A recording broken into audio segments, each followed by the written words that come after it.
Hello, YouTubers, and welcome back to another episode of The Grandstand here on the Ohio Patriot Education Network YouTube channel. I'm, as always, your host, AR the Ohio Patriot.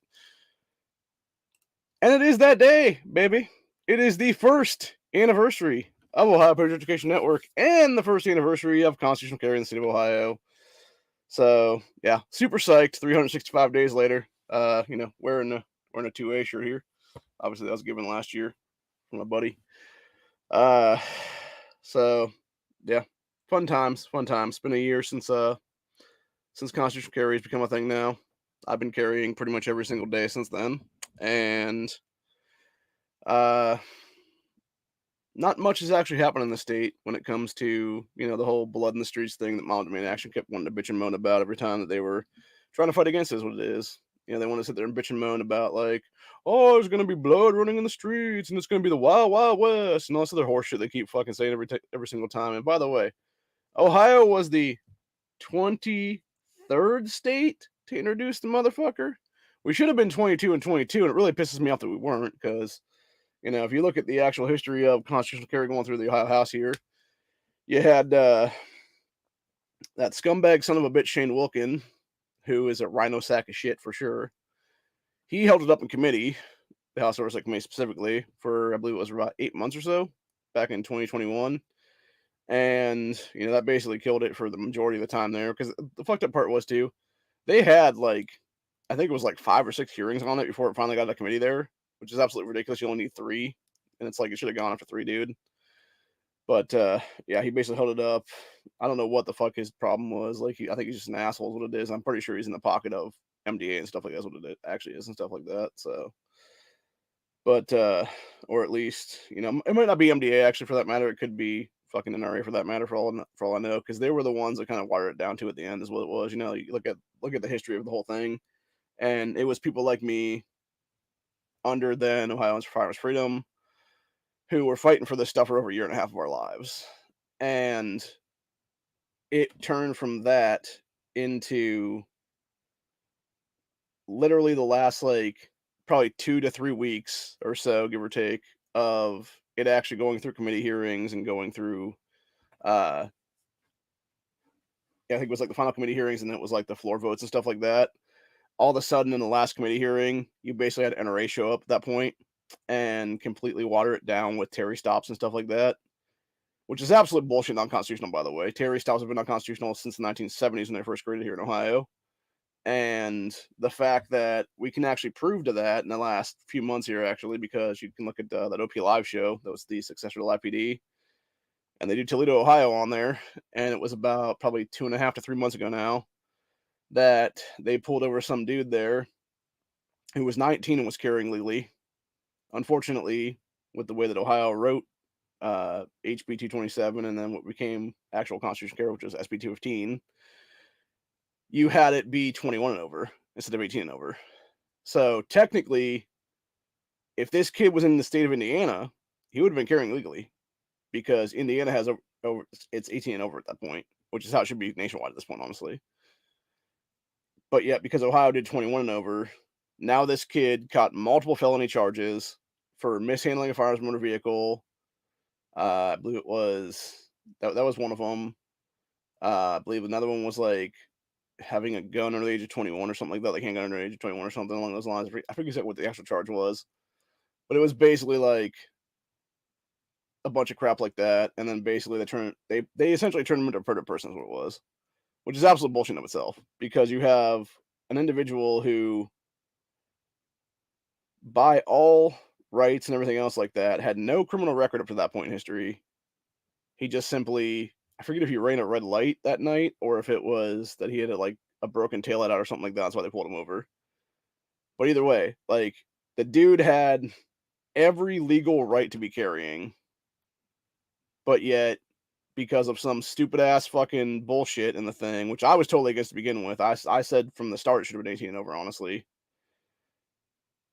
This guy gets fucked over, and now he has to have his rights restored at some point, is what it would be, after obviously doing prison time and everything else like that, which is absolute bullshit entirely of itself. So, yeah. And this is why I fucking hate when you have rhinos fuck with shit, and this is why I hate when you have Democrats fuck with stuff as well.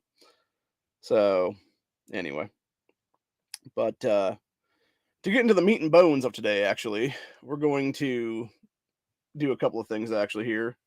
Specifically, we are going to look at a couple different things for the state of Ohio for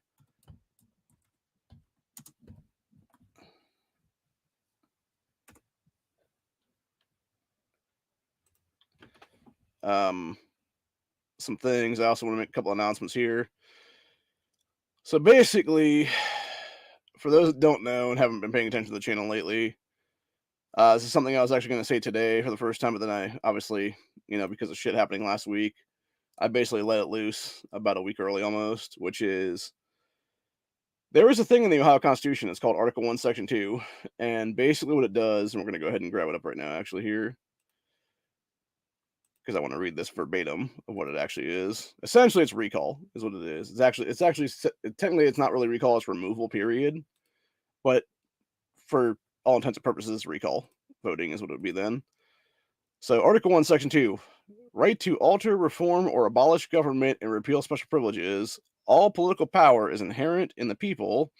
Government is instituted for their equal protection and benefit, and they have the right to alter, reform, or abolish the same whenever they may deem it necessary, and no special privilege or immunity shall be granted that may not be altered, revoked, or repealed by the General Assembly. So basically, what it's saying is the state of Ohio, we actually have the right to abolish government, or at least remove officials from it to alter our General Assemblies, would be then.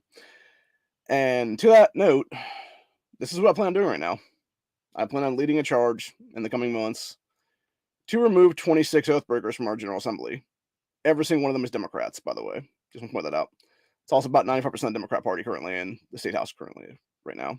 So, and we'll get to exactly who those fuckers are in a couple minutes here, and why they should all be kicked out of the office anyways, what it is. So, first and foremost, we obviously have a list of things here. Got a list of districts actually here of people that got in through one-horse races and stuff like that's what it is. And we'll explain a lot of things involved in this of exactly why we're going to go after the people we're going to go after here is what it is as the first, specifically 10 or so, and then just keep going down the lines what it is there. So basically, last week you had, for some retarded ass reason, I don't know if it's because Bob Peterson is fucking Michelle Grimm or Jessica Miranda, or both for that matter, or if there's some kind of other shady shit going on between the three of these people.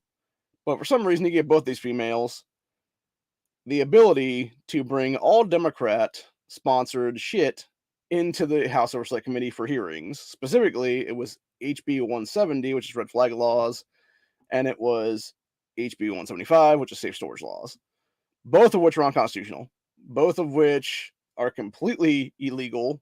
Both of which should be an immediate prison sentence for anybody primary sponsoring them or co-sponsoring them for that matter, because you are trying to deprive Ohioans of our constitutional rights. You are trying to turn us into perverted people, and this is the kind of tyranny that our founding fathers killed the British Empire over. I'm just going to say it like this, man. They literally went to war with the British Empire over this shit. Fuck around and find out, motherfuckers. It's as simple as that, really. Obviously I'm doing this legally, is what it is. I'm doing this as legal as possible, and I'm hoping that honestly we can get this done. Because I think, truthfully, if we, are able to abolish these fuckers out of our General Assembly, we can actually have a better General Assembly at the end of the day. Because, truthfully speaking, as I've said many times on this channel, Ohio should not have 99 state reps in it. We have 88 counties. There should be one rep per county. It should be 88 counties, 88 reps. And it's as simple as that. And I would even go as far as to say maybe have an 89th, because you'd have like 2 for the state capital or something like that, which would be Franklin County / Columbus. But even then, that's kind of pushing, I think, in general, because my whole thing is it's like, as an internet libertarian, a political party I created back in 2016, it's never really got the ground. And it's obviously being suppressed by the state because of the fucking bullshit that son of a bitch Rhino John Kasich pushed through back in 2013, where you basically have Democrat versus Republican primaries only, and you can never have a third party in there. I have always been against that kind of shit, dude. I've always been against this fucked up gerrymandering of both parties at this point, and it happens every time, dude. Like, it's funny to me too. You have all these Democrats, and I've argued with people on Twitter all the time is what it is in the last probably 4 to 6 months now, where they want to bitch about Republican gerrymandering in the state of Ohio, yet they never say a damn word about how there's like 10 to 15 state reps out of multiple fucking major cities in this state right now. So, anyway. So, to that end, we're going to just start discussing our current list right now. So, number 1 on this list is Cecil Thomas. And you'll understand why when I literally bring up what I'm going to bring up here in about 10 seconds or so, which is obviously the ERPOs / red flag laws that were being pushed now into our House Oversight Committee. Because who is one of the primary sponsors of red flag laws? Oh, yeah, it's sack of shit Cecil Thomas, who, by the way, for those that don't know, for the past 8 years, Ohio has had to deal with this fuck knuckle. This guy should have been termed out of our General Assembly in 2022, and he was termed out of the state Senate through Senate limits and through term limits there. But the problem is that we don't have it across the board where if you're termed out on one side, get the fuck out and don't come back, bitch. Which is how it should be anyway, because what he simply did was flip-flop over to the state house now and become a state rep. And I'm pretty sure it was a one-horse race, if I'm not mistaken here. So let me go check that real quick just to confirm on that.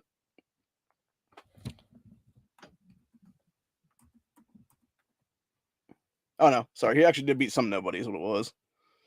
But that's the thing, right? Like, even that, like, the problem with District 25 is where it's located, which I'm pretty sure is in the heart of Cleveland and stuff like that. It's so gerrymandered blue, you're never going to win as anything else at that point. You know? You would have to primary these people in the fucking May primaries to even get into office then. And that's the biggest problem with gerrymandering in the state entirely, is you have these districts that are they're not red, they're not blue, or sorry, they're either red or blue. They're never purple, they're never anything else for that matter. It's either you have it like a plus 10 or plus 20 Democrat or whatever, or it's like a plus 10 or plus 20 Republican in a lot of cases. And so you have these people from either major party that will sit there and be like, well, why would I even put money up to, throw somebody in this race that's just going to lose anyway? It's just costing me money then. And so what you have is you have a bunch of one-horse races in the state right now, which is, again, is exactly why we need to down the amount of state reps in the state right now, because there's no reason to have 99 when you have over 24 of these motherfuckers being in office currently. I actually did the math the other day of it. I think it was like 30-something people. So like a third of our General Assembly right now got into office last year through single-person races. And it's like, bro, how the fuck are you going to even have a General Assembly at that point when you have them beating nobody? Like, how are you going to sit there and honestly call yourself a state rep when you beat nobody in the general election, when you beat nobody in the primaries, even for that matter? Because you have gerrymandered your district so fucking, one way or the other is what it is. And that's my biggest problem with this whole thing. And just so we're clear on this one, I'm not just going to focus on Democrats in this potential recall. Eventually, my entire plan right now actually is it's going to be about a 3 to 4 chunk thing is what it'll be. And it's pretty much remove everybody at this point. It's kick everybody out and start fresh eventually. The thing is, I feel like we should start like one set at a time is what it would be then. And honestly, this set I'm talking about right now is the biggest problem currently, because they're the ones pushing the anti-gun shit. They're the ones pushing the oath-breaking shit. They're the ones pushing things that honestly, in a just society right now, would see every single county sheriff in the state of Ohio descend on the state house and start handcuffing these motherfuckers and yanking them out of office and perp walking them out the door for deprivation of rights or code of law. The problem is, and the reason that the citizenry can't go citizens arrest these cocksuckers is because deprivation of rights or code of law is only a misdemeanor in the state of Ohio, as well as nationwide for that matter, and not a felony like it should be. So, anyway, but yeah, so basically, we're going to, let me see here now. Yeah, we're going to go back to the overall list of people that are on HB 170 right now, because this is pretty much the majority of who we're targeting right now, which would be obviously everybody that's for red flag laws, because they are the biggest oath-breaking sacks of shit of all. So obviously, number 1, Cecil Thomas. He's one of the primary sponsors. Number 2 is Michelle Grimm. Number 3 is Jessica Miranda, who is a co-sponsor on this. She's also a primary sponsor of safe storage laws. Daryl Brewer is number 4 on the list. He is also the other co-sponsor on safe storage laws. Letitia Humphreys is now being going to be dealt with on this one as well, because for 2 reasons. Number 1, she is one of the many state reps that got in by default because she's in District 2, aka the shithole of fucking Columbus, and she is also behind, let's see if I can find it real quick, HB 62, which would be, where's that now? Let's see, HB 62, which would be these pieces of shit trying to repeal our stand your ground law and limit the locations at which a person has no duty to retreat. Y'all are some Nazi fucking scum, dude, for real. Like, Hitler would be proud of all of you. Seriously. Hitler, Stalin, Mao, Pol Pot, Che Guevara, every single dictator throughout the 20th century would be proud of you cocksuckers at this point, dude. Because only true oath-breaking tyrant sacks of shit think it's a good idea to literally give criminals a leg up. And it makes me wonder, honestly, when it comes to Letitia Humphreys, right? Is every man in your fucking family a criminal, lady? Is every dude in this black woman's family in the state of Ohio in prison right now? And she's trying to give criminals a leg up because of that. I don't know. I don't know, man. I also find it very funny, too, by the way, they called her the incumbent when she was literally put into the General Assembly less than a year ago by the Democrat Party. I believe she actually replaced Janine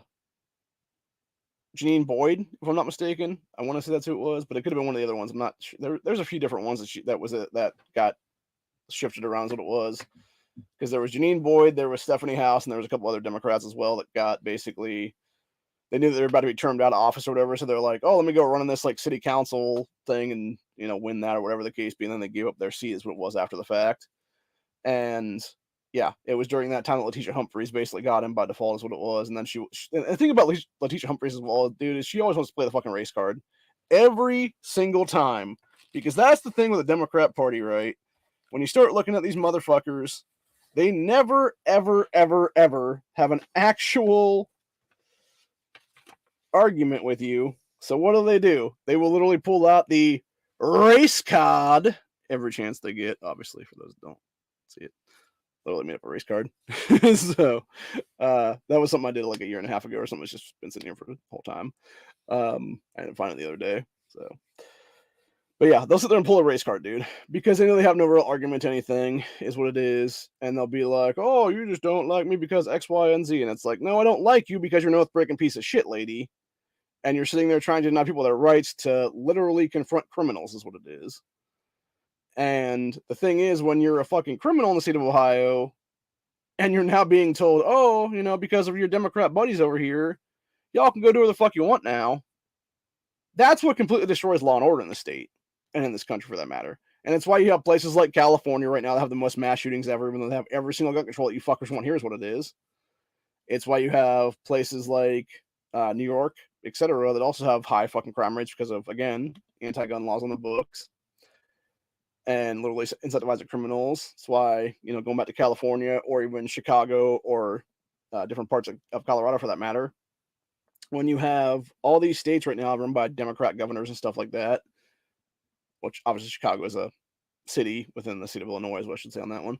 But yeah, you have, obviously that's run by a Democrat mayor, though, is what it is right now. The worst Democrat mayor ever, which was Lori Lightfoot, until you got that idiot Brandon there now, which is even worse than Lori Lightfoot, if that's possible, which I didn't think it was, but apparently it is. So yeah, when you got a guy basically saying, hey, let's give $50 million to illegals, like, yeah, probably not a good idea, bro.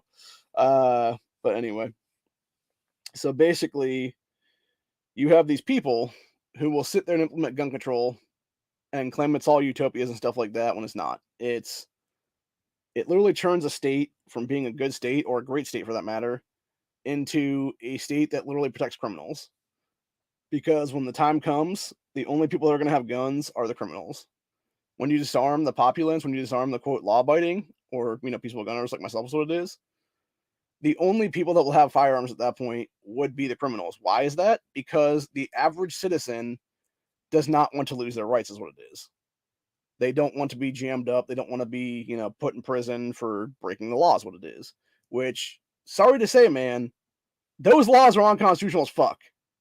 And I'm going to let you know right now. If this fucking shit ever goes through, fuck all that, dude. First of all, number one, we here at the network are going to sue the fuck out of the state at that point. We would sue the state and we would start suing individual fucking Democrats at that point that are behind this shit. And any other fucking rhinos that also help them with the crap to pass it. And number two, we would still carry. Because fuck that. We're not going to be disarmed. We're not going to be put in a 2020 situation all over again where we could potentially be killed by a fucking mob of pieces of shit, dude. Literal fucking BLM and Antifa terrorists in this country. The same cocksuckers who literally went down to the Columbus State House in the middle of the fucking night on a Saturday night and started smashing up all the windows and then got into the fucking places and graffitied up a bunch of 100-plus-year-old statues and stuff like that at that point. And did all kind did literally fucking hundreds of thousands of dollars worth of damage, dude. And you know how many people have been arrested in that whole thing? You know how many people have actually been held accountable for that one? Fucking zero. You know why? Because shocker, Columbus is a fucking Democrat-run hell pocket who has literally had dipshit Andrew Ginther as mayor there for like a decade and a half now or something like that. Or it's not quite that long, but it's like 12, 14 years, something like that is what it is now. And the thing is, even this asshole should have been in Ohio prison right now because every single time he's trying to break state preemption, he is committing deprivation of law at a mass level right now. Even the shit that they're trying to push through right now, the whole mag ban crap right now, which, by the way, has been injunctioned by a county judge in Delaware County, which is adjacent to Franklin County. And that judge was like, no, fuck that, dude. Like, the shit is unconstitutional. You're not putting in a mag ban here. You cannot break state preemption. Go fuck off. And honestly, again, it should be Ginther in handcuffs right now. And the worst thing is, going back to the whole gerrymandering thing, there are no Republicans, there are no independents in the fucking mayor's race this year for Columbus. So it's either going to be dipshit Ginther getting in again, or it's going to be some even worse progressive guy getting in now. And it's like, God forbid they can actually have a decent fucking mayor for once. God forbid people actually want to have, a good person in office is going to actually do their fucking job and not have a bunch of repeat criminals on the fucking streets again. God forbid you're not going to have some fucking dude go full Nazi and try to shut down the fucking short north because they can't handle the fucking shootings going on. Because they're not actively dealing with the criminal element in the city is what it is. And that's the real problem is, right? Like this is the biggest problem I have with all this shit, right? So you have the Democrat Party here. They want to put in red flag laws. They want to put in ERPOs. They want to put in all this stuff like that. That will do nothing. All they will do is allow abuse by police, allow abuse by family members who hate their family members, or roommates or ex-roommates, or, pissed off baby mamas who maybe the guy's behind on child support, or maybe they had like a falling out or a breakup or whatever the case be, and now she's like, oh, we still live in the same house. Let me go ahead and red flag this motherfucker. I've talked about the story before with my neighbor and his brother-in-law there, and that guy getting jammed up for like a year of his life is what it was. And I see there's red flag laws, but yet they fucking took away his guns anyway for like a year of his life. And they want to talk about temporary restricting access to firearms. It's like, fuck that, dude. No. There is no temporary about it, you fucking Nazi muffins.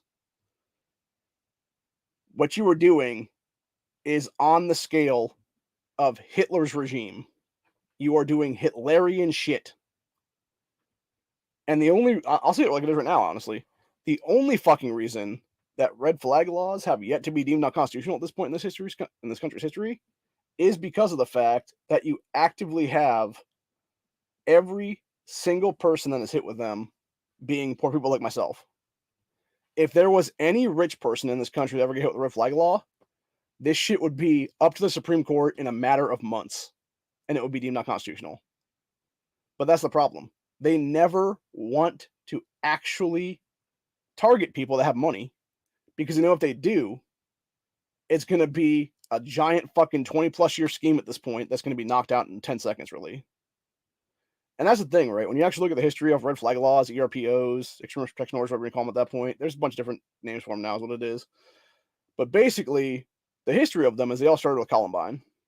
It goes back to just after Columbine, and it wasn't Colorado at the time that did that, by the way. It was actually Connecticut was the first one to pass it in 1999, and even back then it was unconstitutional. But yet, it really didn't pick up steam very much until roughly what became known as Parkland, when you had a kid who, was deemed a threat by pretty much everybody, and then you had the fucking feds there over 25 times doing stuff. You had the fucking school resource officers literally destroying evidence, more or less, because when you actually look into the history of that as well, there's all kinds of shit with Parkland, by the way, which there was way more than one shooter at that fucking school. There was not just one guy. Especially when you had the students themselves being like, I was with this fucking guy in a classroom and there's gunfire going on in multiple places across that school. Yeah, there's 100% more than one person in there, dude. So, anyway, but yeah, so you basically had school resource officers at Murgerston and Douglas High who would actively take their CCTV footage, put it back like an hour or so. So you had any fights breaking out, they had like an hour to destroy the evidence, is what it was. And so if a fight broke out at like 1 o'clock in the afternoon, it would technically be 12 o'clock that afternoon on the actual footage. And so they would just go back like an hour and just scrub the fucking footage, is what it'd be. So when you actually had people look at like 1 p.m. or whatever, they'd be like, why is there nobody in the halls fighting now? And obviously that's why it was named like the, safest school in America at the time or whatever. Even though after the fact, you had like every single student at that school come out and be like, there was fights going on multiple times a day at this school, if not dozens of times a day at the school. And that's the thing.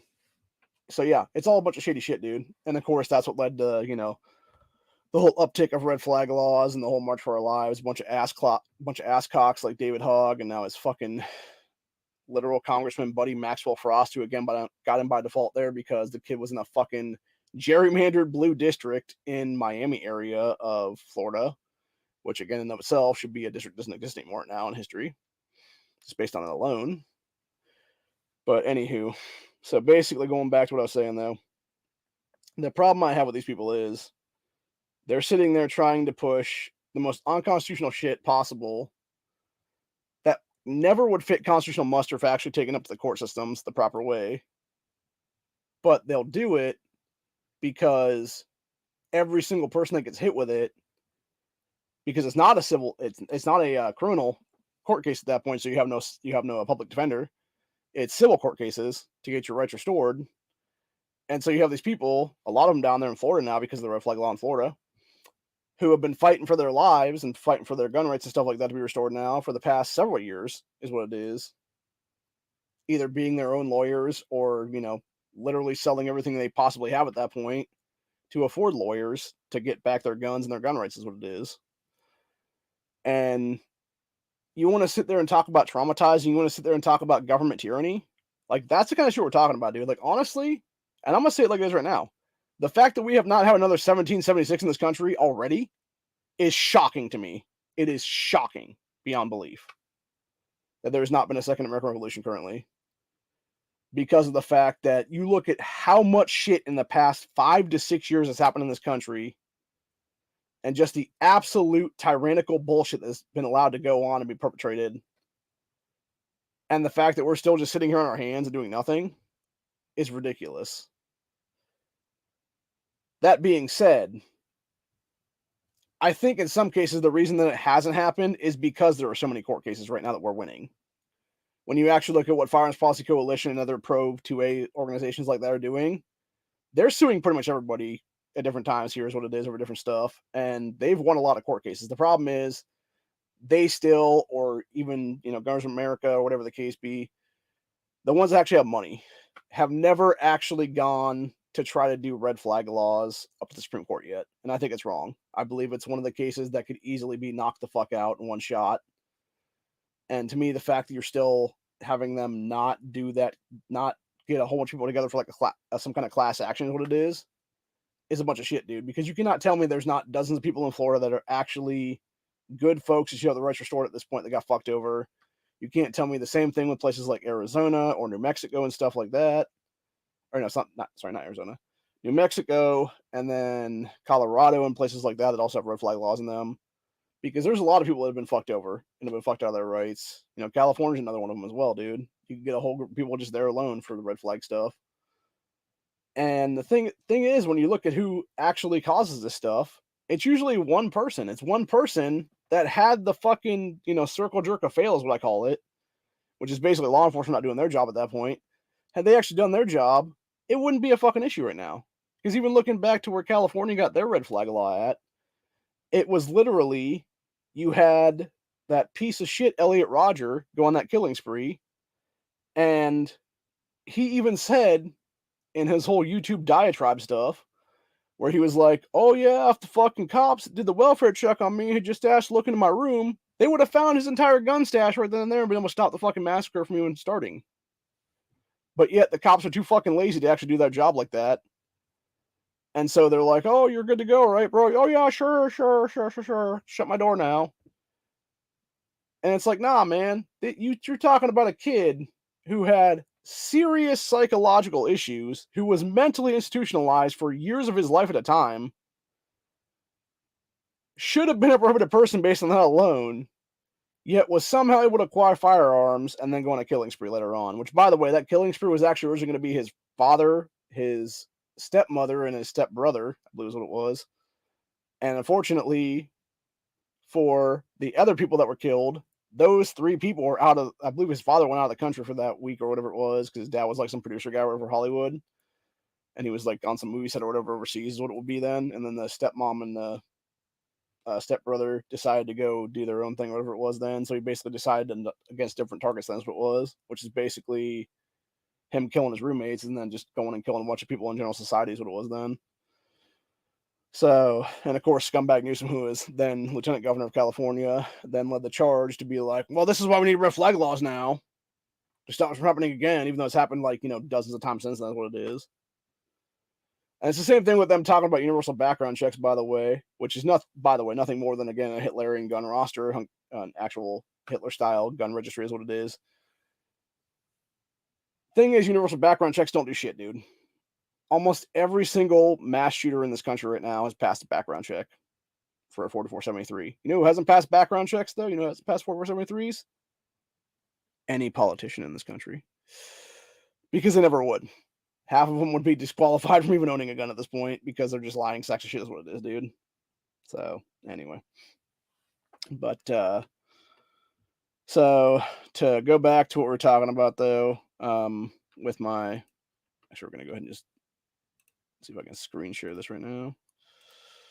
And then we'll just discuss the whole list of oath breakers we plan on targeting under Article 1, Section 2, then of the Ohio Constitution currently. So, obviously, like I said, number 1, we got Cecil Thomas. Then we got Michelle Grimm, Jessica Miranda, Daryl Brewer, Letitia Humphreys, good old Allison Russo in slot 6, because she's a mega fucking cunt and a mom's man action bribe puppet. She should have been thrown out of our General Assembly 2 years ago for taking a bribe directly from mom's man action in a House Oversight Committee hearing at the time that was for constitutional carry. Then we got Anita Salamani. She's one of the first termers. She should be booted out for multiple reasons. The biggest one among them being the fact that she is a literal child genital mutilator. She should have her license stripped in the state of Ohio for medical license. She should be in jail right now for crimes against humanity, etc. on that one. And so forth and so on. Let's see, moving on from there, we got Manira Abduli. She's one of the Islamic terrorists that are currently in our state house. She should never have been allowed out of office because she won by default is what it was. Same thing with Ismail Mohammed. He's another one of these sack of shit fucking Somali terrorists that live down in the Columbus area, who, by the way, if we actually had one county, one rep, neither one of these people would even been allowed on the fucking ballot because you would have had multiple other people basically they would have actually been primaried out in the primaries, what it would be then. So, yeah, I find it very ironic, too, that you have 2 Somalis who, number 1, shouldn't have state house rep status in this country, in the state or anything other state for that matter, who are now trying to restrict American citizens' rights when they themselves have no legal right to even be in this country, is what it is. So, yeah, very ironic, dude. And then we got good old hate hoaxer himself, Casey Weinstein, in number 10 slot. God, I hate that fucking guy so much, dude. He is one of the people that should honestly be in federal prison right now for literally committing a hoax himself about a month after I was federally swatted. And of course, the feds never did their job and actually investigated this sack of shit. Then we got number 11 slot, Rachel Baker, who I believe is a Mom's Man Action Plant. Her entire campaign, if I'm not mistaken, was paid for by Michael Bloomberg and MDA members, and I believe she actually was an MDA member before she got into office. That alone should disqualify her from even holding state house, holding any elected office in the state is what it is. Number 12 is Sean Brennan. He's another first termer. A lot of these people, by the way, are also the same individuals who are cool with allowing kids to be lured into cars and potentially allow for child rape in the state right now. And specifically, I believe Abduli is one of the ones on that list. I'm not sure if Muhammad is or not. I know Abduli is, though. And I'm pretty sure that Baker is as well on that one, as well as Elliot Forhan and some other people as well. So, and then we got Juanita Brent in number 13 slot. She is basically one of the people that should have been kicked out in 2019. She has been in our state house for, I believe, this is either her third or fourth term right now. And she has been on every single red flag law in this state right now since 2019, since Dayton Massacre. Same thing with Richard Brown. And number 14 slot, then we got Elliot Forhan in 15. He's one of the first term oath breakers. Number 16, Tavia Golonsky, who should have been booted out for multiple reasons right now, including trying to defund the cops, including being a fucking BLM terrorist and literally being affiliated to BLM terrorism. Number 17 is Daniel Isaac John, which we're going to talk about this guy, which I think is actually funny as hell. Because honestly, if you look at Daniel's whole profile here in a minute, which I'm going to bring up, if somebody told me later today or tomorrow that this guy had direct ties to the cartels and was bringing in a bunch of drugs and other fucking shit over the U.S.-Mexico border into this country right now, I would not be surprised in the least by it, by the way. Just based on this guy. So, anyway, here's the biography for Daniel Isaac John. Daniel Isaac John is currently serving his first term representing Ohio's 24th House District. And then it talks about where it actually encompasses there. It said, son of immigrants, doesn't say what kind of immigrants, though, was raised to believe that the unique privilege of growing up in the United States comes with the responsibility to try and be of service to others. Yet this motherfucker wants to sit there and try to be the most unconstitutional, oath-breaking sack of shit possible by co-sponsoring red flag laws and other anti-gun trash. Genius, bro. You are the dumbest motherfucker on this list. Seriously, dude. He needs to be a half-term rep at this point, honestly. But anyway, going back to the list.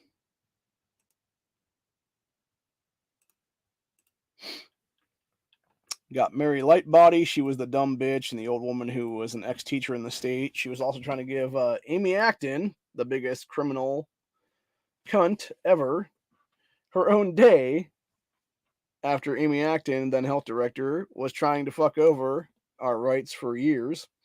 And you had basically Lightbody and every single Democrat try to allow the governor to continue to have emergency powers after 442 days of tyranny in the state. So yeah, we will never, ever, ever, ever, ever forget that these motherfuckers did that shit, dude. And yet somehow we're able to retain their state rep seats. Same thing with Beth Liston. I believe it was Beth Liston. Or no. Sorry. It was Bride Rose Sweeney that went up against one of the other people in the state and won. But yeah, Beth Liston is another sack of shit, though. She is the one that looks like a fucking human shark, actually. And she's also just a complete scumbag. And actually, if you look at a lot of these people, they should pretty much be disqualified on the spot because they took the jabs. That alone should be throwing them out of office right now. So, because they're not mentally capable of actually being in their own mental faculties to be in office right now. Number 20 on the list is Laura McNally. She's one of the first-term state reps. Number 21, we got Adam Miller, who actually tried to run as a Republican last year, so he could basically beat the fucking primarying system. Beat the system to get not have a general election opponent. Unfortunately, they gerrymandered that district so bluish that he won. Then you got number 22, his cousin Joe Miller, who I believe they're either first or second cousins. They're both Democrat anti-gun sex shit, though. Number 23 is Phil Robinson. All three of these men, by the way, have been on every single piece of anti-gun legislation in the state of Ohio since 2019, at least when it comes to red flag laws and universal background checks and stuff like that. Number 24 is Mike Skindell. He was a little bitch beta male who tried to act like a 5-year-old child last year and should have kicked him out of the state house then in 2022 because he was literally trying to push against disqualifying men and women's sports. And it's like, what the fuck, bro? Number 25 is Bride Rose Sweeney, who, like I said, I believe she was the one that beat Monica out for that seat when they had to basically primary each other out, is what it was. And then 26, and the final name on this list is Terrence Upchurch. He's one of the basically complete sacks of crap. Essentially what it is Terrence Upchurch is one of the followers in the state. And I can't remember if it was him or Cedric Denson that had multiple DUIs, by the way. And if it was him that had them, he should be already kicked out of our state house based on that alone for being a complete fucking drunk, is what it is. But yeah, shocker, because they're Democrats. They never get fucking charged. And that's the problem right now. So, but yeah. So that'll be the list of people we're actually going to target to hopefully, remove under Article 1, Section 2 of the Ohio Constitution is what it is. And, that'll be the first 26, honestly. It won't be all of them, though. There'll be some rhinos in the next set, as it will be here, though, starting with Bob Peterson, obviously, if we can get at least some of these people out right now. Because that's the thing, right? You can have things work is what it is. And the main reason why, by the way, why everyone in the state of Ohio right now should be backing issue 1 come August 8th is the fact that if these fucking scumbag ass Democrats, these out of state special interests and stuff like that get what they want, you cannot honestly tell me that Moms Demand Action or Giffords or Everytown or whatever case be is not going to immediately try to target Article 1, Section 4 of the Ohio Constitution after the fact, which doesn't know what Article 1, Section 4 of the Ohio Constitution is. It is bearing arms, standing armies, and military powers. The people have the right to bear arms for their defense and security, but standing armies in time of peace are dangerous to liberty and shall not be kept up, and the military shall be in strict subordination to the civil power. So basically, it's talking about not having standing armies, but it is talking about the people having the right to self-defense. And that is enshrined in our Constitution. It's been enshrined there since the beginning of this fucking state. And I guarantee that those fuckers will try to target that if they ever got the chance, dude. And I'll be damned if I let that happen. So, anyway.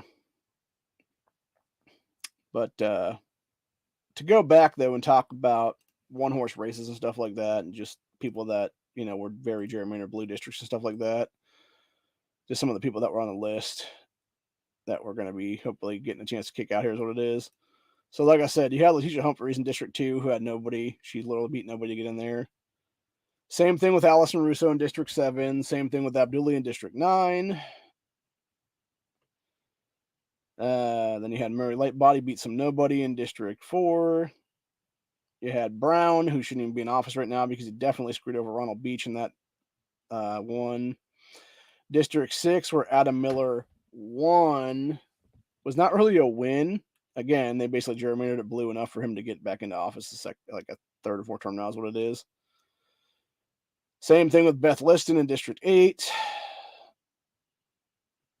Same thing with Soleimani in District 11, which, by the way, I think that was I'm thinking District 8, or no. I'm trying to think how they redid the district lines now. It was either 9 or 10 was Janine Boyd's old district, and I believe it was 11 was Stephanie House's old district, where Soleimani is now holding that office. So that'd be like the Cleveland area, if I'm not mistaken. I think that's where it's still at right now. And then going on, you had Mike Skindell, who was a first termer, who beat a dude who would have been a first termer in Keith Davey. Problem with that is District 13 again was very blue district. Sean Brennan, District 14, again, a very blue district. I'm pretty sure it's one of the major cities is what it is there. And then, of course, you had Bride Rose Sweeney only getting in because of it being so gerrymandered blue. Same thing with Daryl Brewer in District 16. Same thing with Phil Robinson in District 19. And, of course, you got Terrence Upchurch getting in by default. Elliott Forhun in District 21, which again is major city area. District 22 with Anita Brent getting in by default.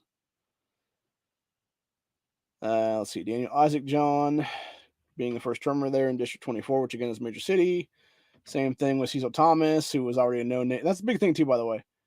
The only reason that Cecil Thomas is a current state rep right now after being 8 years in our state senate is because he was the known name in the fucking race, dude.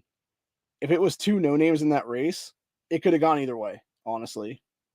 But because his douchebag ass was allowed to literally skirt term limits and jump back to the other side of the fucking state house then, or the other side of General Assembly, I should say, into the state house, he's in office now. It's bullshit entirely. So, anyway. Fuck pisses me off, dude. It really does.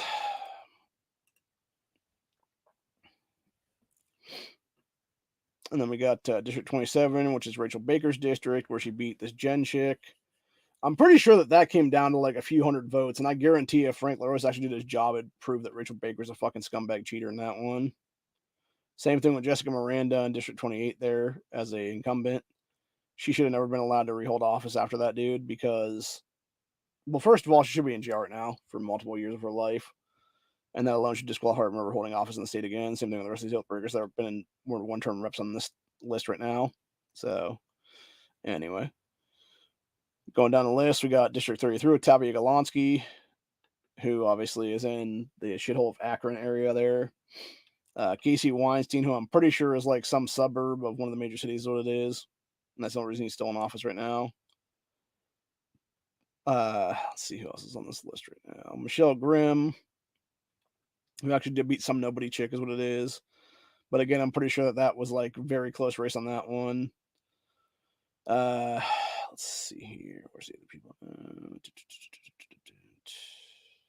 By the way, just to show it actually is possible to beat incumbents, District 49, which was held by Thomas West at the time, was actually won by Jim Thomas, who is the guy who currently is the vice chair of the committee where they allowed this unconstitutional shit of red flag laws and safe storage laws to be given a first hearing there last week or so.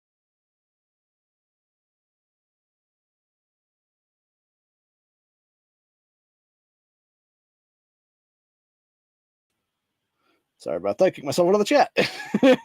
I was thinking I was hitting the whatchamacallit button. I accidentally hit the back button on the thing over there.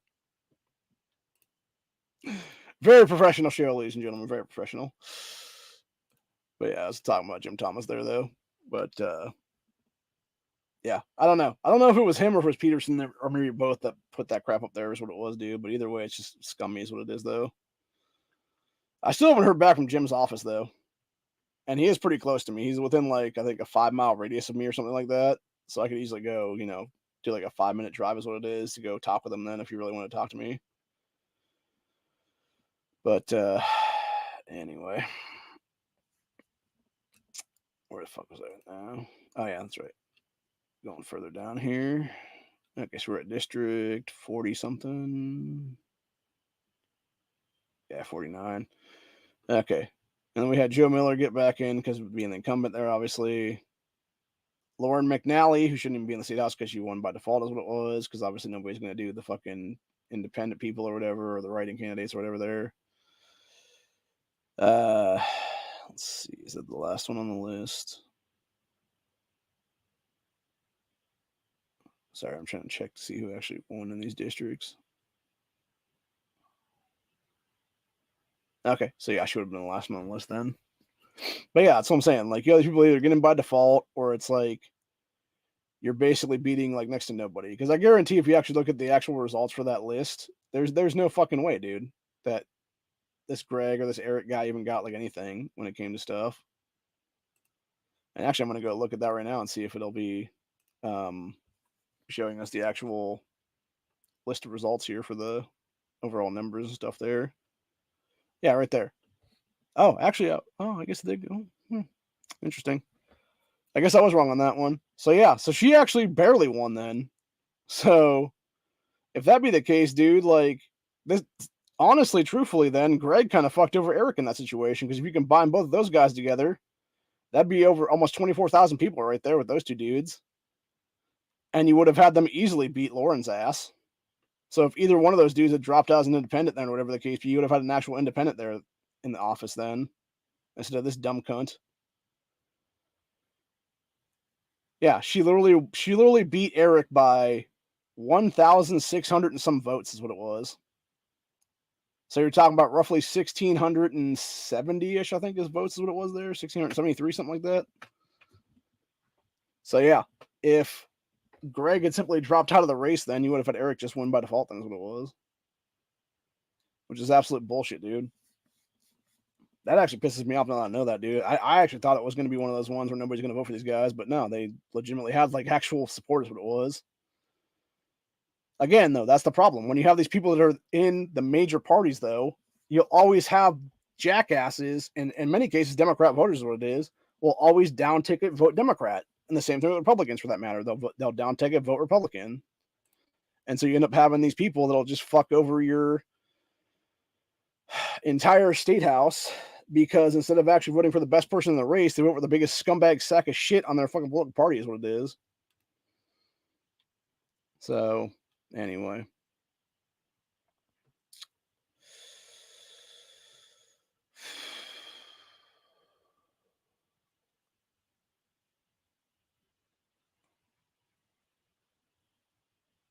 Trying to check something here. All right, so we got that one. I want to see if there's any other ones that were any independents in the races there that any kind of chance in these. Actually, let's go ahead and see what little bitch Casey Weinstein's actual thing was versus Beth Bigham, because I want to see how much he actually won by in that situation.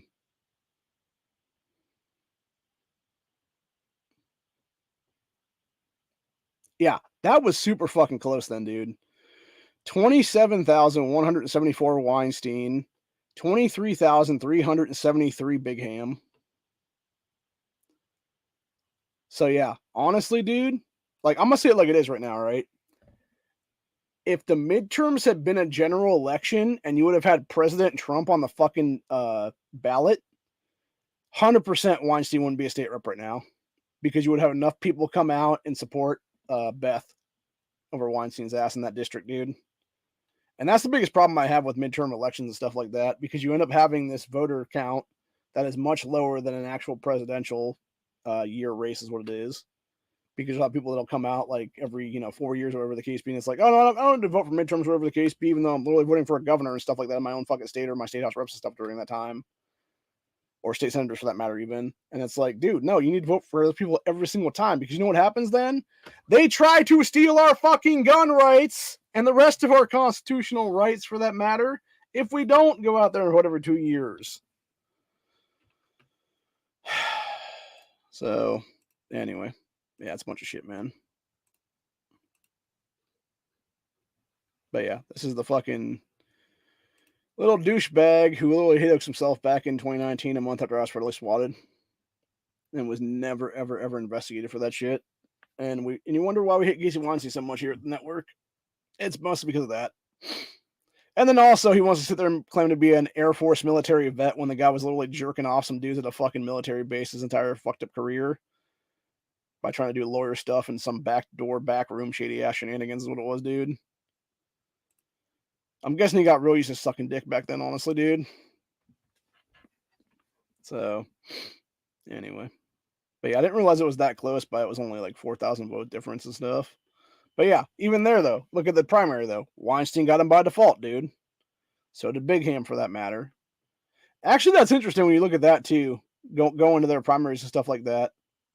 So if you look at just the primary votes, if it had been just them in the primaries, if it had basically been a primary where it's like, okay, whoever wins the primary wins the whole thing. Weinstein, 2,842 votes. Bigham, 3,322 votes. So she beat his ass by 5,000 or 500 votes there.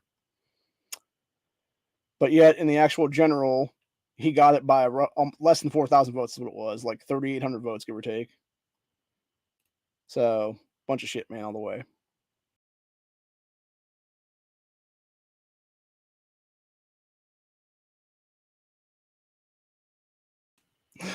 Damn it, I keep kicking myself out of the fucking chat. The problem is the buttons, the fucking pages are too close to each other. Is what it is right now. Because I got this one over here, and I got this one like right next to it. Is what it is, and I keep hitting the wrong fucking back button. Is what it was there. So, anyway, all right. Let's see here now. Actually, let's go ahead and look at some of the other races too on this one, because I want to look at some of these Oathbreaker stuff actually right now to see how close the races actually were there. Specifically, I'm going to look up Jessica Miranda's race here is what it is between her and that Chris guy. And you can see the fat bitches, Jessica Miranda there. By the way, this is the same girl that when we were getting constitutional carry was bitching and moaning about, like, this is why you shouldn't pass constitutional carry, and this is why you should require training, because my grandpa taught me how to shoot a gun when I was a kid. Then you're an even bigger hypocrite fucking cunt than I thought you were, bitch. Because you're going to sit there and try to act like you're pro 2A when you're trying to restrict people's rights for 2A, you fucking whore. Fuck you, Jessica, you fucking cunt. Anyway. Yeah, this bitch got in by less, or just over 2,100 votes is what it was, dude. 25,193 Miranda. 23,092 Chris Manziel. Manziel should 100% be the state rep right now, dude. 52%, 52.2% to 47.8% is what it was there on that one. And even here, going back to what I said about primary stuff, Miranda won a no contest primary. She shouldn't even be in the fucking state. She shouldn't even be allowed to fucking race to go there, man. You're disqualified on the spot, bitch. You beat nobody. Chris Manziel, again, going back to primary voters only, literally would have beaten Jessica Miranda by 500-something votes in the fucking primaries, dude.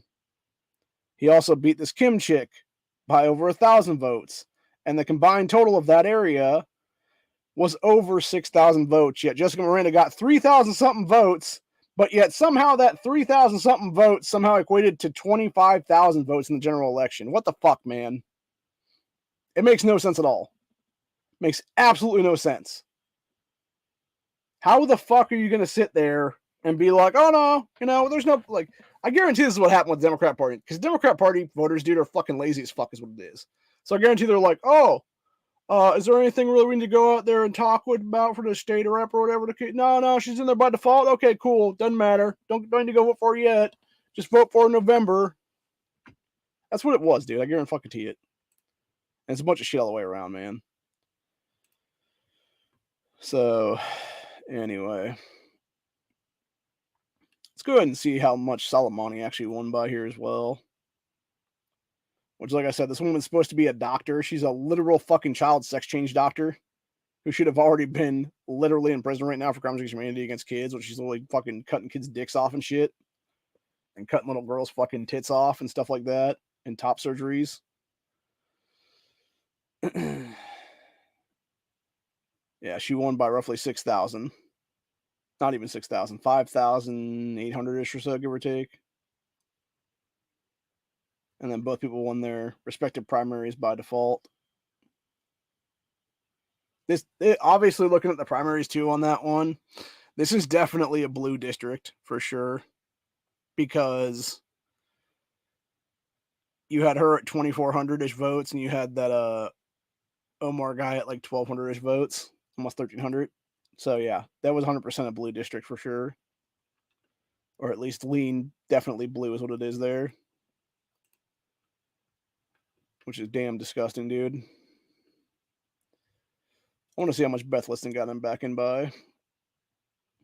You can tell when I said about the human shark thing, that chick is fucking psycho, man. Like, she is a psychotic lunatic for sure.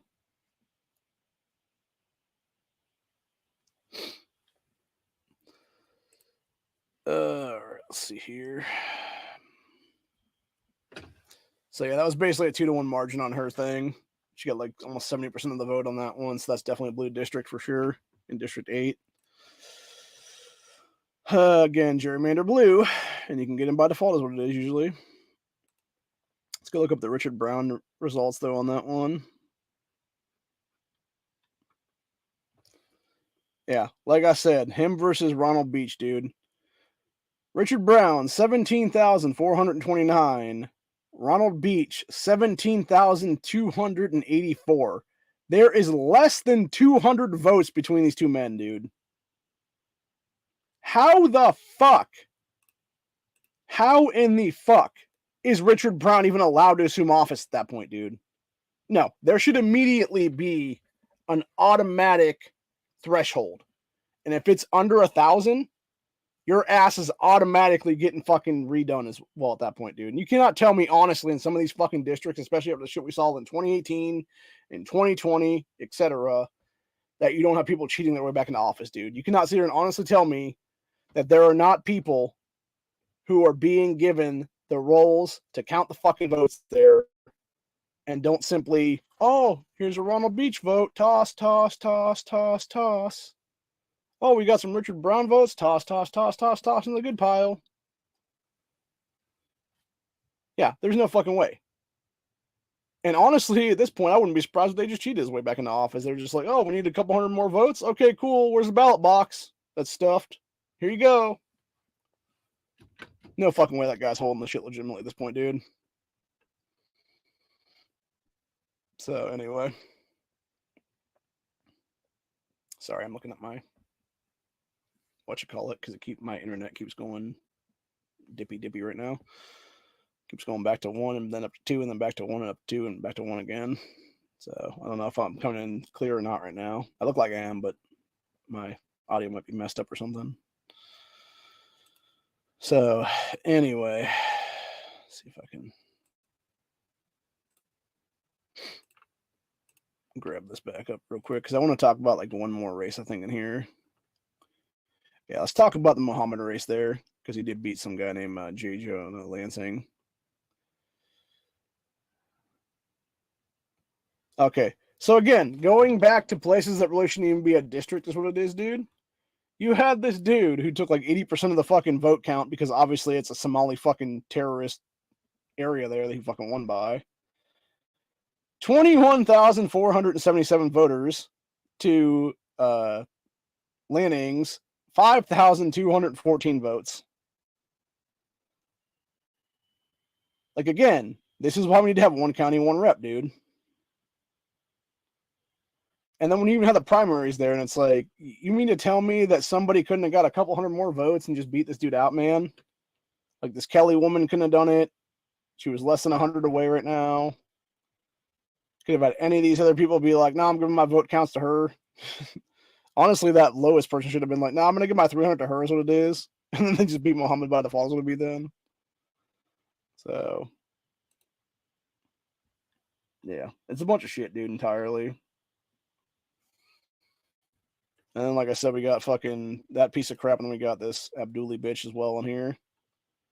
Which, sorry, if one of your first things that you do when you get into office there is to literally try to put your Islamic terrorist shit into Ohio's constitution, you can go fuck right off, bitch.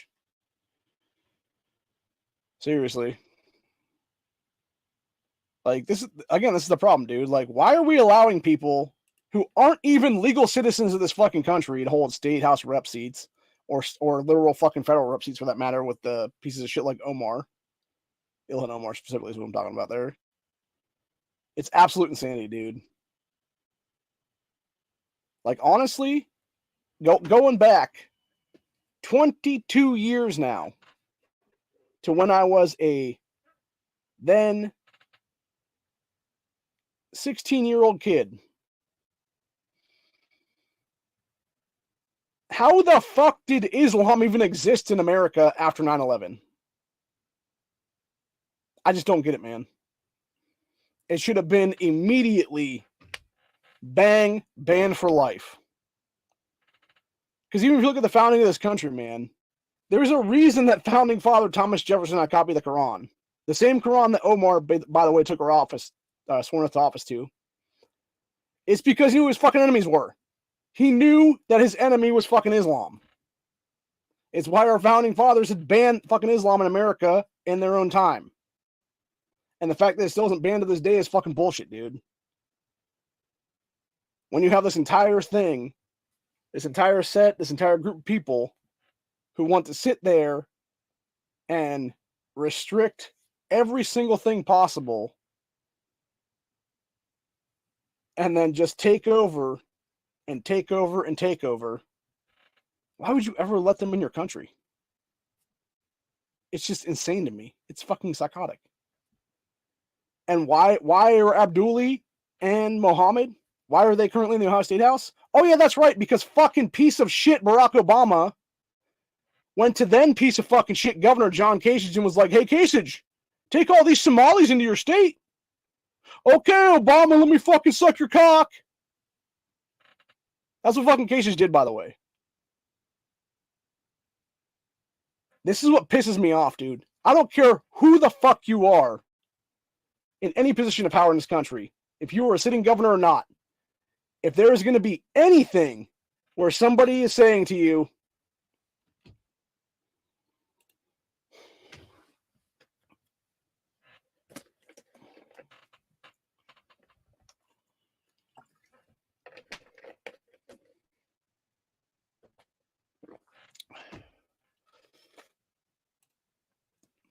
sorry, I'm just dipping on again. But yeah, as I was saying, if there's going to be anything where anybody's saying to you, you must accept X, Y, and Z people into your state because of, reasons or whatever the case be, because they're supposed refugees or whatever the case be. We are a constitutional republic that happens to have a Democrat voting process in it. That shit should immediately go to the people for a vote. If the people are in agreement with it, guess what? The people that are voting for it have to take one of these people or family of these people or whatever into their home. Otherwise, it becomes a situation of you're either voting yes or no on it, and you're proving to the people that, hey, it belongs in the people's hands, not the fucking scumbag-ass criminal politicians. Because that's the problem right now. I don't care who you are. A governor should never have the power, or a president for that matter, or any other position of power like that. They should never have the sole power to say, we're going to bring in these giant swaths of people without the American people's voting on it first. We are their fucking bosses by default.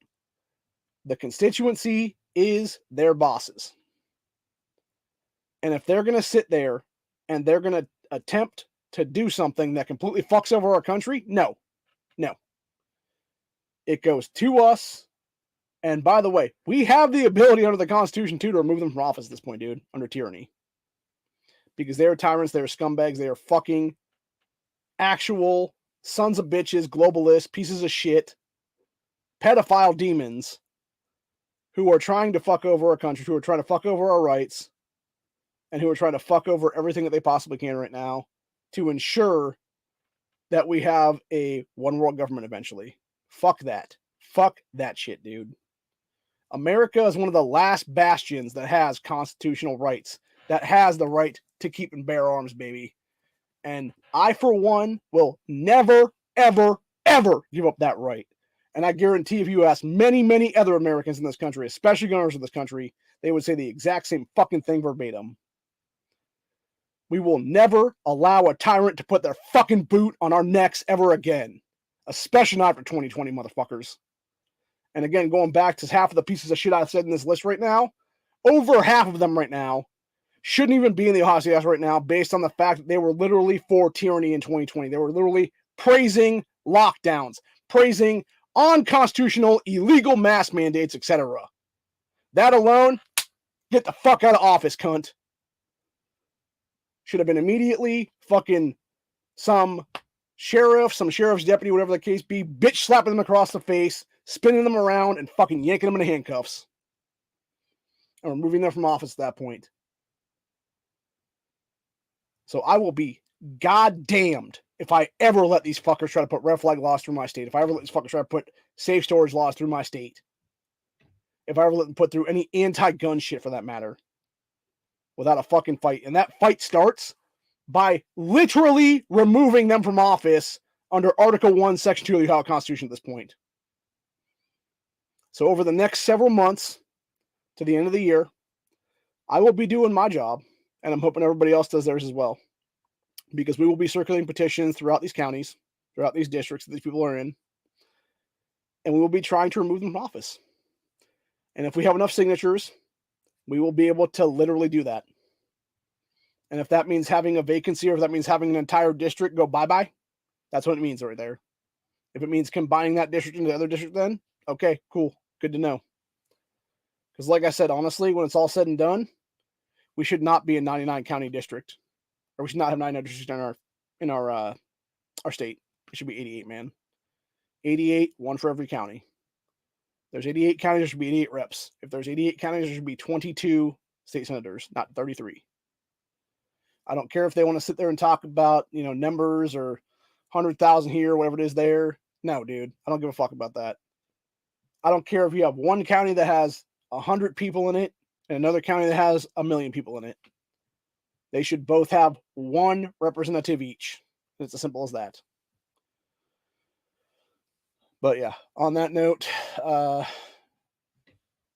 year later, like I said, to start out with here, the only uptick in violence I've seen is in Democrat hell pockets in this state right now. The only uptick I've seen in this state right now of any kind of violence, whether it be gun related or otherwise for that matter, gangbangers, etc., has been in major cities right now. People don't fuck with me, dude, because they know I'm armed usually is what it is. Like, they know very well I'm armed at that point. All they do is look at me, man, and assume I'm fucking armed. Plus, I'm not stupid enough to go out and do dumb things. I don't go out in the middle of the fucking night and go, do whatever then, go to clubs or whatever the case be, which is where most of these shootings occur at anymore is what it is in the major cities and stuff. It's a bunch of stupid motherfuckers at a club or whatever the case be getting into something and, oh, you scuff my shoes or, oh, you try to talk to my girl or whatever the case be, and then bang, bang, bang, everybody shoots each other in fucking parking lots is what it is then. And then they want to sit there and continue to claim it's a fucking violence, or they want to sit there and continue to claim it's a quote-unquote gun violence problem, or, fucking we need ERPOs for this or whatever the case be, even though it's not the case, dude. What you need better enforcement in, specifically law enforcement, in the major cities, dude. It's not a rural area problem. It's 100% a fucking city problem, dude. It's 100% a Democrat hell pocket problem, both in the state of Ohio and across America, for that matter. Any place where Democrats have massive control are some of the worst, most violent places in this entire country right now. They always have been. They always will be, because like I said to begin with in this episode, these people incentivize criminality. They never, ever actually back real law and order in this country. Because real law and order is putting the rights back in the people's hands as they should be under the Constitution itself. And it's as simple as that. And that means American citizens having the right to keep and bear arms, having the right to defend ourselves versus criminals, or defend the lives of other people for that matter. Whether it be, myself and my family out, and I have to defend my niece, my nephew, my elderly mother, etc., from some piece of shit fucking knife-wielding sack of shit, or some mass shooter, whatever the fucking case be, I'm going to put that motherfucker down, period. I will not hesitate, motherfuckers. I will do what needs to be done to end that son of a bitch, to save my family's lives. And if that would mean helping other people too, for that matter, if that means literally coming to the defense of someone else that's about to be killed by the sack of shit, I would do that too as well. Because that's how stand your ground works. And that's what pieces of shit like Letitia Humphreys wants to sit there and actually repeal in this state, dude. She wants to literally create more gun-free zones and create more Nashville-style massacres in the future. Why the fuck is this cunt still in office when she didn't beat anybody, dude? She was a default one-horse race. Fucking let me just get in by default again as the incumbent that was literally selected to be put in this fucking state house seat then, a little over a year ago. Fuck all that, man. Fuck all that.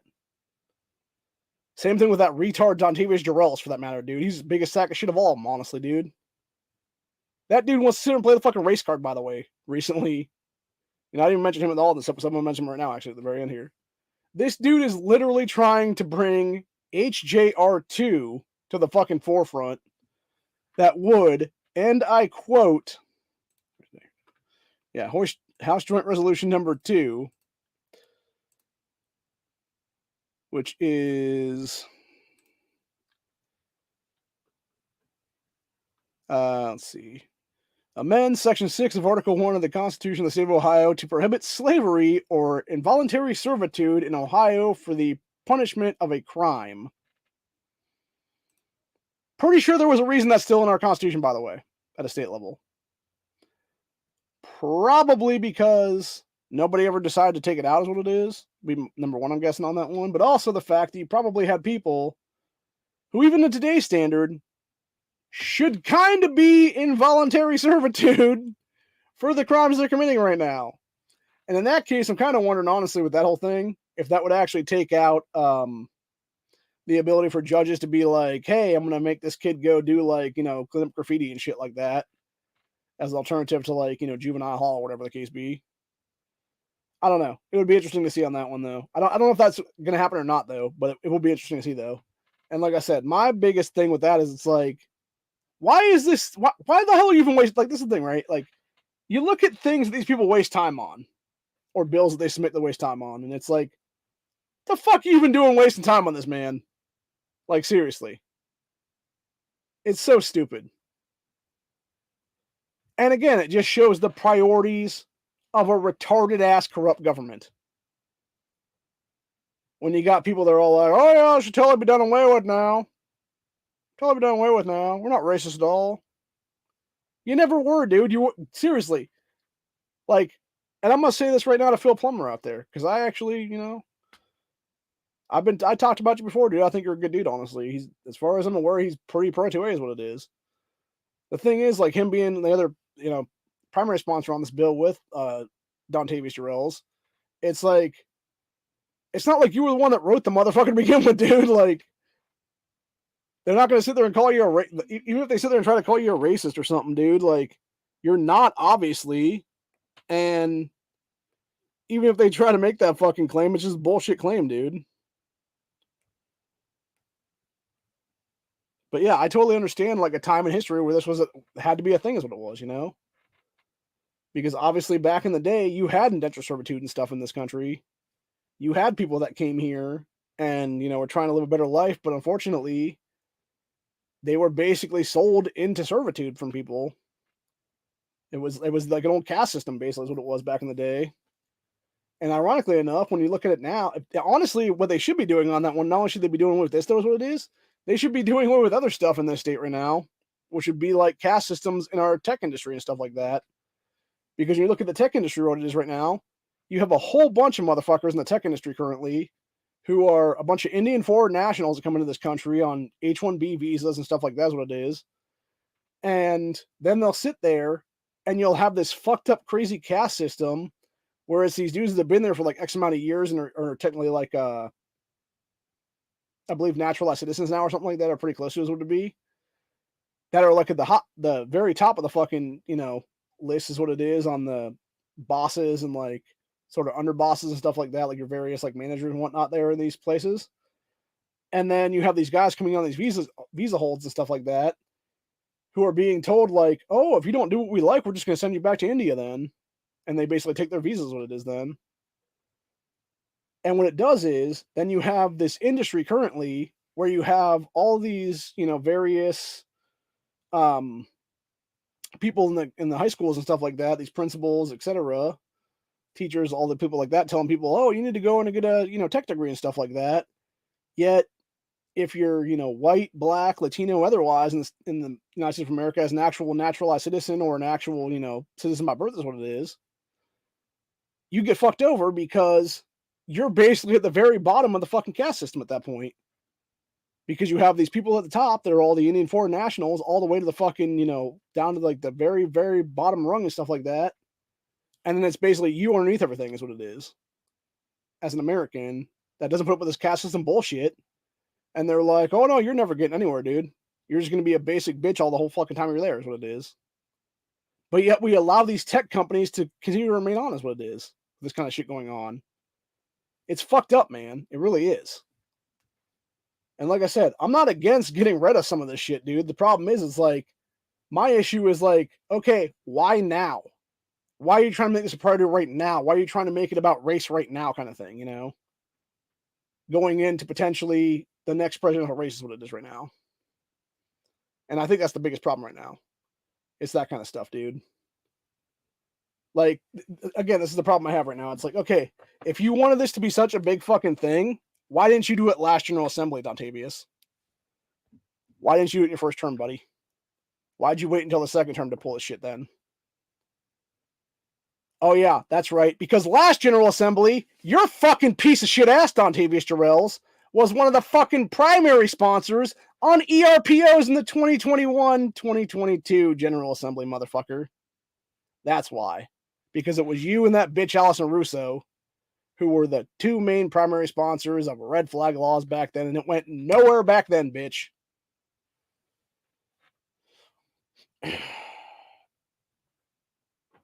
And I'm wondering, honestly, if that's the main reason why he wasn't a name on this one. And why some of the people weren't, because the fact they were like, oh no, let's go over this one and try to claim that we're all about getting rid of indentured servitude and slavery and stuff like that. Yet meanwhile, they 100% support disarming your ass is what it is, dude. Yeah. The Democrat Party across the board, not only in Civil Ohio, but everywhere in this country, are fucking scum, dude. They are some of the biggest gaslighting pieces of shit on earth. They are actual fucking Nazis by default. They are communists. They are Marxists. They are playing the rules for radicals playbook. And I'm on to you fuckers, dude. And other people are too at this point. We know what you're doing, and we will stop you. We will stop you both legally and through the court system. And we will do what needs to be done to win. We will do what needs to be done to remove you with every legal mean that we have at our disposal right now. And it's as simple as that. Hope you guys enjoyed this episode. I am very much enjoying the first anniversary of Ohio Patriot Education Network and of constitutional carry in the state of Ohio. And I'm going to go out a little bit here, a little bit later today, and I'm going to go carry outside, actually. Do what needs to be done. Do some cool shit. And yeah, other than that, that's where I'm at for the day. Hope you guys enjoyed this episode. I will be back for another one, most likely either tomorrow or Thursday. I'm not sure what yet. I'll probably bring back Fishing Friday this coming Friday. I was actually going to do one Monday, but I never got a chance to because I wasn't falling asleep, and then I was basically doing other stuff with what it was. But yeah, we'll bring back another one, another Grandstand probably tomorrow is what it is, and do some other stuff there. Actually, before I go, I just realized one more thing I want to talk about. Another reason why I hate Casey Weinstein so much, dude.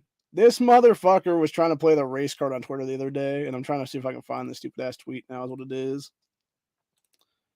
Because I actually responded back to his retardation is what it is there.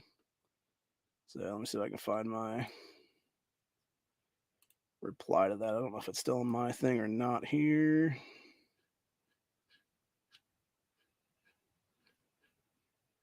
Because it was over the weekend. Sorry, I'm replying and retweeting a lot of shit here is what it is. Let's see here.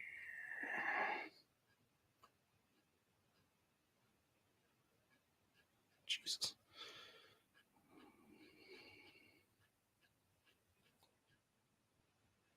Okay, that would have been a couple days ago.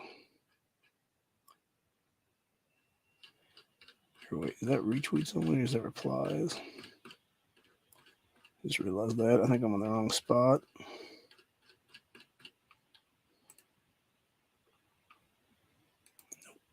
Don't want to do that. The Denver airport. Oh, yes, let's go. Sorry. That was something I was retweeting earlier. By the way, that is creepy, by the way. If you haven't seen that, the Denver airport thing, it is pretty nuts, dude. Like all the stuff that they've done away with now. Very, very disturbing. I don't know. I guess that wasn't the replies. Okay. So let me just figure out where I'm at then. This is all from the same day. Okay. Jeez, what the hell is that now? Should have been pretty close there.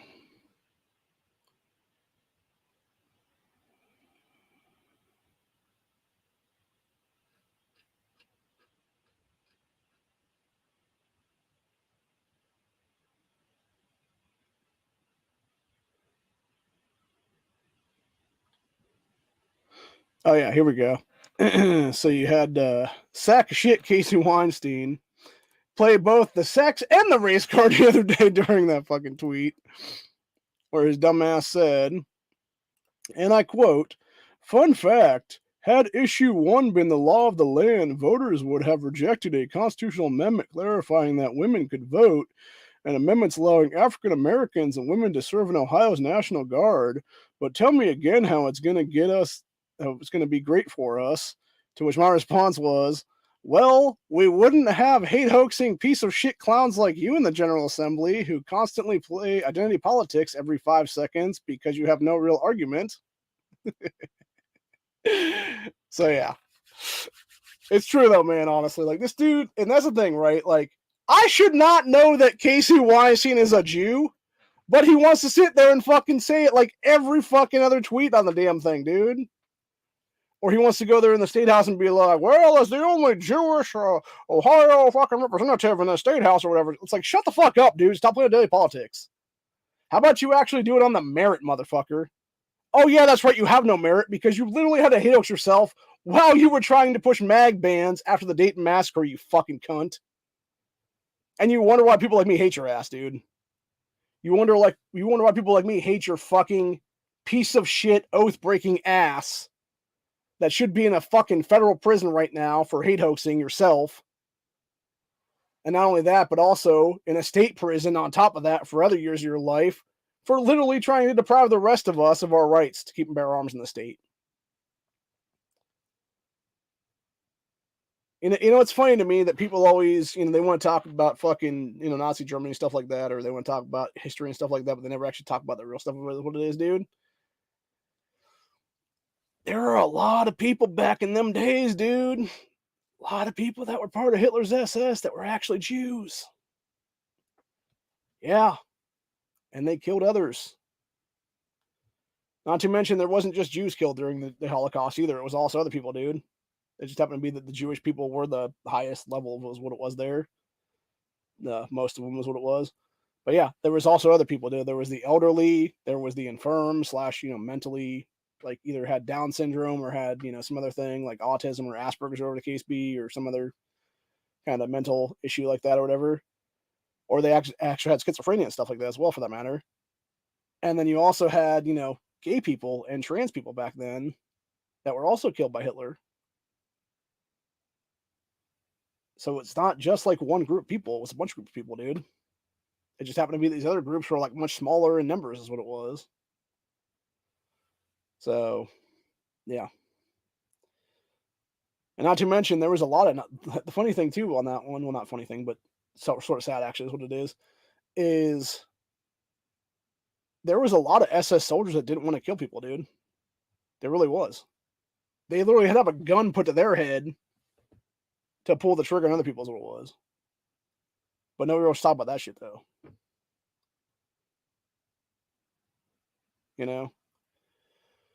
So it's just sad, man. It really is. And I think it's what I think is funny actually is people are doing memes nowadays and stuff about like, oh yeah, how can we ever get to this spot or whatever the case be? And the one meme I saw the other day was some guy who had like a mask on and he had like a face shield on over the mask. He's like, and it was some like book about like Germany from like 1933 to 45, so it'd be like Hitler's entire regime. There's what it was. And it's like, how could they ever let it get this bad? And it's like, gee, I wonder, maybe giving up your fucking rights to tyrants? Maybe allowing tyranny to take over? And not fighting back against it and simply complying with tyrants and tyranny? Maybe that's how? Maybe having an entire state like Ohio under a fucking lockdown for 442 days? Literally the last year and a half of my uncle's life, you fuckers? Because you killed him? You killed him with your fear mongering? You killed him with your bullshit?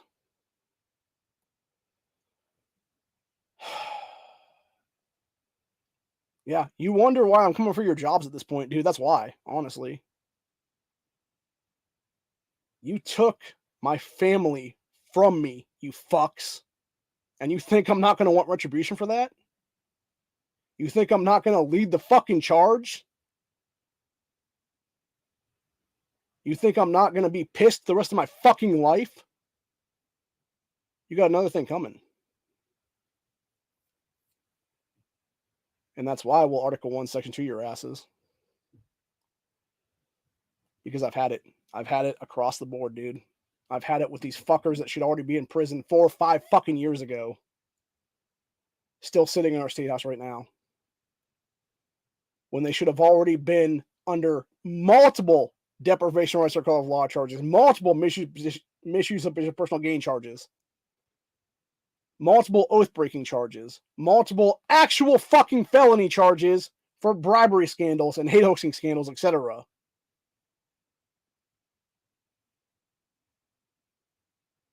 So yeah, I will be leading the charge in the coming months.